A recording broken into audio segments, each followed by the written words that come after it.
When it comes to saving file types in Photoshop, there are a few things that you need to know. The traditional Photoshop file type is called a .psd document, and that just stands for Photoshop document. Okay, so let's go to File, Save As, and that's how we save most things in Photoshop. Okay, so again, it has pre-filled in my title of my document, which I titled whatever we want. So you can change that if you want to, again, to whatever you want. And then we need to decide where we want to save it. So I'm going to save it to my desktop for now. And then format is what we're talking about here. So we have two file types or maybe even three file types that I often save to. But look how many there are. There are so many types of files. And really, you don't need to know most of these. They're kind of crazy and very specific.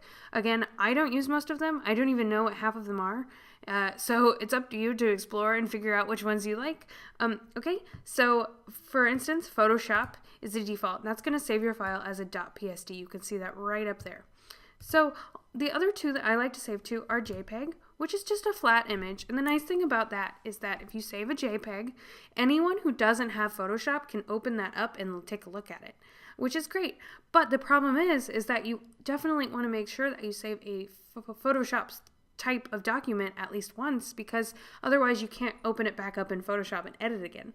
So if you save it as a Photoshop document, Photoshop format, you'll be able to open it back up in Photoshop and look at all your layers, edit it all you want, and you won't lose any of that.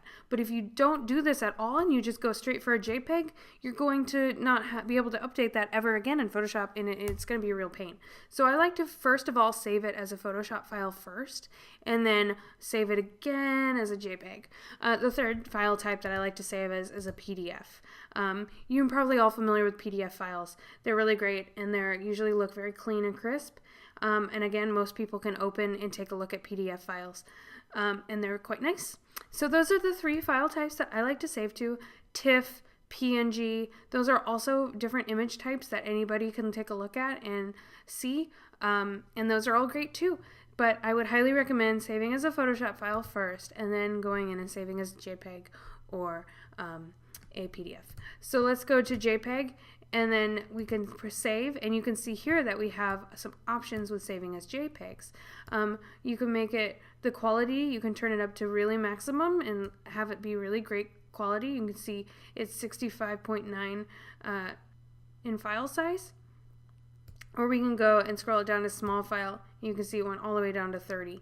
So, you know, Photoshop files can get quite big. There's nothing in this file. You know, I don't have any layers besides the background.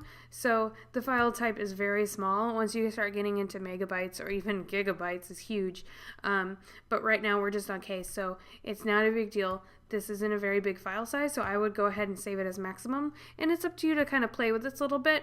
As long as you have your Photoshop file saved, you can keep opening it back up and saving JPEGs at all different kind of sizes and see which one looks best for you. Okay, so that's Photoshop files types. Next lesson, please.